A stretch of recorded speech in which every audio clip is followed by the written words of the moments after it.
ఆంధ్రప్రదేశ్ రాజధాని అమరావతి.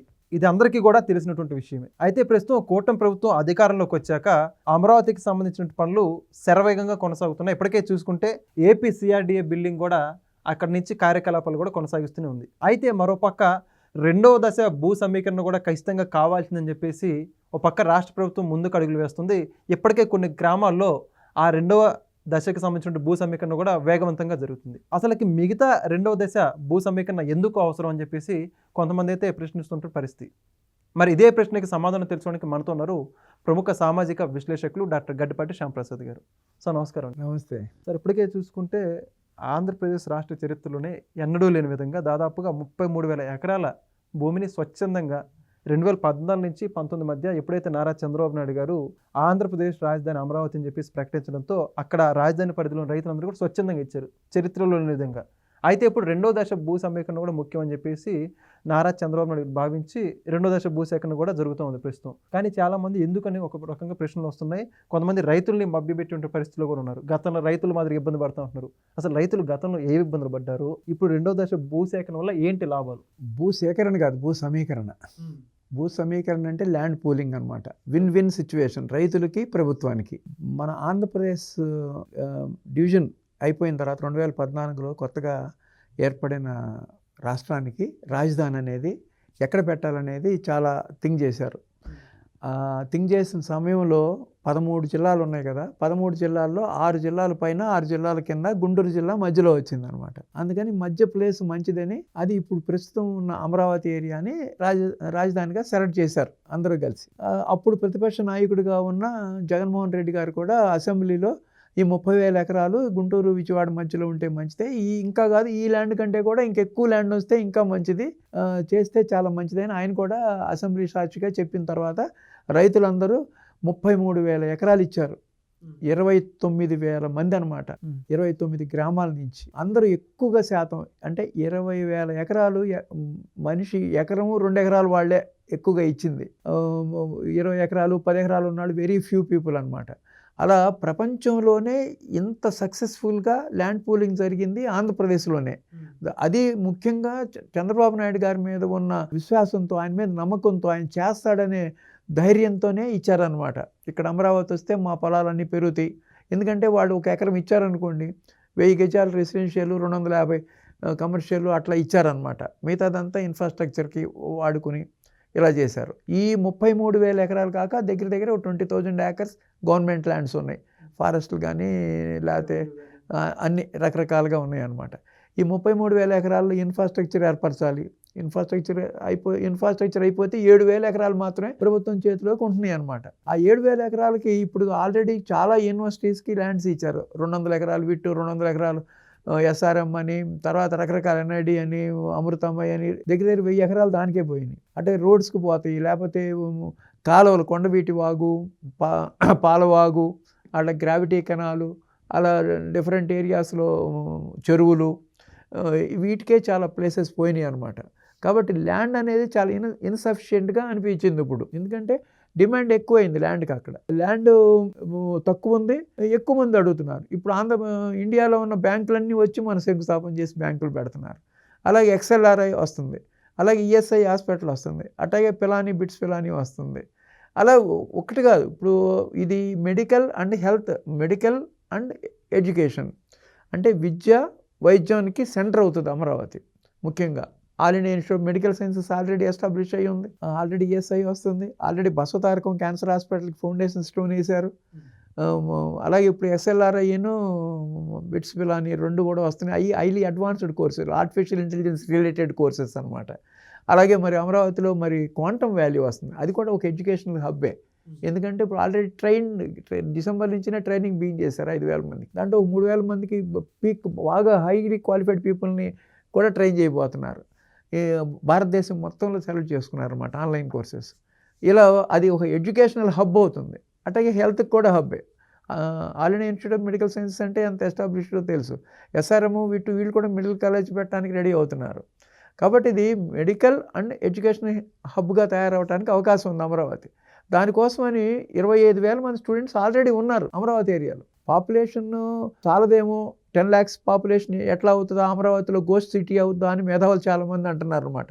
అంటే ఒట్టి అడ్మినిస్ట్రేషనే కదా, సెక్రటరియట్, అసెంబ్లీ, హైకోర్టే కదా ఇక్కడ ఉండేది, పాపులేషన్ ఎక్కడి నుంచి రైజ్ అవుద్ది అనేది మేధావులు యొక్క క్వశ్చన్ అనమాట. ఇప్పుడు ఎడ్యుకేషన్ కనుక వస్తే ఒక్క స్టూడెంట్కి నలుగురు కావాల్సి వస్తారనమాట. హాస్టల్ ఫెసిలిటీ కావాల్సి వస్తే, ఒకవేళ హాస్టల్ లేకపోతే ఫ్యామిలీ కావాలంటే వాళ్ళకి ఇల్లు కావాలి. ఒక్కొక్క స్టూడెంట్ని సర్వ్ చేయాలంటే అతని యొక్క నీడ్స్ అన్నీ ఉంటాయి. అతనికి బట్టల షాప్ కావాలి, షూ షాప్ కావాలి, ఒకటి కాదు మందుల షాప్ కావాలి, హాస్పిటల్ కావాలి, స్కూల్ కావాలి, అన్నీ కావాలి. ఒక ఎంప్లాయీ ఉంటే సెక్రటరియేట్లో వాళ్ళకి ఇద్దరు పిల్లలు ఉంటే వాళ్ళ పిల్లలకి స్కూల్ కావాలి, కాలేజ్ ఎడ్యుకేషన్ కావాలి, యూనివర్సిటీ ఎడ్యుకేషన్ కావాలి, వాళ్ళకి కావాల్సిన సదుపాయాలన్నీ కావాలి, మాల్స్ కావాలి, ఎంటర్టైన్మెంట్ కావాలి, టూరిజం ప్లేస్ కూడా డెవలప్ అవ్వాలి. అలా ఇంతమందికి అవసరమైన విధంగా మహానగరం తయారవ్వాలంటే మినిమం 10 years పడుతుంది. ఆల్రెడీ 12 years అయిపోయింది, ఇంతవరకు ఏమీ లేదు, ఇప్పుడే కదా స్పీడ్గా ఎందుకు జరగట్లేదు అనేది మేధావి వర్గం అడుగుతున్నారు. అంటే మొట్టమొదటి 5 సంవత్సరాల్లో అసలు క్యాపిటల్ లొకేట్ చేయడానికే 2015లో లొకేట్ చేశారు. దాని మీద కేసులు, ఎన్జీటీ కేసు సుప్రీంకోర్టుకి వెళ్ళి అదంతా రిలీజ్, కేసులన్నీ కొట్టేసి ఎన్జీటీ పర్మిషన్లు వచ్చేటప్పటికి 2017 అయింది. అంటే ఓన్లీ 2 years కాలంలోనే ఆల్రెడీ అప్పుడు డెవలప్ చేసింది చేయగలిగారు. అంటే అప్పుడు కాలంలో సెక్రటరియట్, అసెంబ్లీ, హైకోర్టు కట్టారు. కానీ పొరపాటుగా చంద్రబాబు గారు ట్రాన్సిట్ అనబోయి టెంపరీ బిల్డింగ్స్ అన్నాడు ఆయన. అంటే దీనికంటే చాలా అత్యుత్తమమైన బిల్డింగ్స్ కడదాము అనే ఉద్దేశంతో దాన్ని పొలిటికల్గా అడ్వాంటేజ్ తీసుకుని ఒక బిల్డింగ్ లేదు, ఏమీ కట్టలేదు, అన్ని గ్రాఫిక్స్ అని చెప్పి అపోజిషన్ వాళ్ళు వాదించారు. కానీ అక్కడ టెంపరీ బిల్డింగ్స్లోనే గత 19 నుంచి 24 వరకు పరిపాలన జరిపించారు జగన్మోహన్ రెడ్డి గారు. అసెంబ్లీ అక్కడే ఉంది, సెక్రటరియట్ అక్కడే ఉంది, హైకోర్టు కూడా అక్కడే ఉంది. 3 కార్యకలాపాలు అక్కడే జరిగినాయి కదా. ఆ విధంగా ఏమైందంటే 2019లో జగన్మోహన్ రెడ్డి గారు ముఖ్యమంత్రి అయిన తర్వాత మొత్తం టోటల్గా అమరావతిని పాడుపెట్టారు. అది నిజంగా ఎడారి శ్మశానం లాగా తయారు చేశారు. వాళ్ళే అన్నారు ఆ మాటలు, వాళ్ళే అలా తయారు చేశారు. 5 సంవత్సరం కాలం అలా వృధా అయిపోయింది. మొట్టమొదటి 5 సంవత్సరాల్లో 3 సంవత్సరాలు కోర్టు కేసులతోనే పోయింది. అంటే 2 సంవత్సరాల కాలమే అక్కడ ఏదైనా జరిగితే, ఏది సెక్రటరియట్ కట్టినా, అసెంబ్లీ కట్టినా, హైకోర్టు కట్టినా ఆ 2 సంవత్సరాల్లో పూర్తి చేయగలిగారు. పొరపాటున మన ప్రజల్ని ఏమనాలో, పర్టికులర్గా అమరావతి తాడికొండ పీపుల్ కూడా తెలుగుదేశం గవర్నమెంట్ని ఓడించినాయి. మరి ఏం ఆశించి ఓడించారో మరి దానికి ఎవ్వరికీ అర్థం కాని క్వశ్చన్ అనమాట అది. మరి వాళ్ళు అనుభవిస్తున్నారు. ఆల్రెడీ 10 ఏళ్ళు అయిపోయింది, 12 ఏళ్ళు అయిపోయింది, ఏమీ లేదనేది మళ్ళీ వాళ్ళే మాట్లాడుతున్నారు. 5 సంవత్సరాలు పోయింది, 3 సంవత్సరాలు కోర్టు కేసులు పోయింది, 8 సంవత్సరాలు పోయింది. కరెక్ట్గా 2 సంవత్సరాలే పని జరిగింది అక్కడ. మళ్ళీ ఇప్పుడు గవర్నమెంట్ 2024 వచ్చిన తర్వాత ఈ సంవత్సరంన్నరలో నిర్మాణాలు ఎలా జరుగుతున్నాయో కొన్ని వందల వీడియోలు చూస్తున్నారు అందరూ. అన్ని కన్స్ట్రక్షన్ ఆఫ్ రోడ్స్ ఎలా జరుగుతున్నాయి, ఆల్రెడీ పెండింగ్లో సగం పూర్తయిన బిల్డింగ్స్ని పూర్తి చేయటం, ఇది ఆల్రెడీ ఆఫీసర్స్, ఐఏఎస్ వాళ్ళకి కానీ, సెక్రటరీస్కి కానీ, మినిస్టర్స్కి కానీ, ఎమ్మెల్యేస్కి కానీ, జడ్జెస్కి కానీ అన్ని క్వార్టర్స్ అన్నీ రెడీ అయిపోతున్నాయి. అలాగే ఎన్జిఓస్కి రెడీ అయిపోతున్నాయి. అలాగే ఐకానిక్ టవర్స్ రెడీ అవుతున్నాయి. ఇవన్నీ రెడీ అవుతున్నాయి. ఇంకా డిమాండ్ ఎక్కువ పెరిగిపోయేటప్పటికి ఇంకా కొంత భూ సమీకరణ చేద్దామని చంద్రబాబు నాయుడు గారు ఆలోచించారనమాట. దాని మీద విపరీతమైన దాడి జరిగింది. మేధావులు ఒక మీటింగ్ పెడతారు విజయవాడలో, ఇది రైతుల్ని మోసం చేస్తున్నారు, పంట పండే పొలాలన్నీ పోతున్నాయి అని కొంత మేధావులు అంటున్నారు అనమాట. యాక్చువల్గా రైతులకి ఇది చాలా లాభం. ఎందుకంటే వ్యవసాయం చేస్తే ఆ వచ్చే కౌలు 30,000 కూడా రాదు. ఎందుకంటే నేను కూడా వ్యవసాయం చేశాను, నాకు తెలుసు వ్యవసాయం గురించి. ఎకరానికి 30,000 ఆదాయం తీయాలంటే ఎంత ఇన్వెస్ట్మెంట్ చేసి, ఎంత సంవత్సరం అంతా కష్టపడితే కానీ అది వాతావరణం అనుకూలిస్తే అప్పుడు రైతుకి మిగులుతుంది. ఏమీ చేయకుండా, ఒక్క పైసా ఖర్చు పెట్టకుండా వాళ్ళకి కౌలు 30,000 వచ్చేస్తున్నాయి. అది ఎంత లాభం రైతుకి? ఆ 10 సంవత్సరాల పాటు ఆ కౌలు ఇస్తారు. కౌలు ఇచ్చిన తర్వాత ఈలోపు అంత లేఅవుట్స్ అన్నీ వేసేసి, ఆర్టీరియల్ రోడ్స్ వేసేసి వాళ్ళకి ఇన్ఫ్రాస్ట్రక్చర్ డెవలప్ చేసి ఇస్తారు. అప్పటికి దాని రేట్లు ఎంత ఉంటాయి?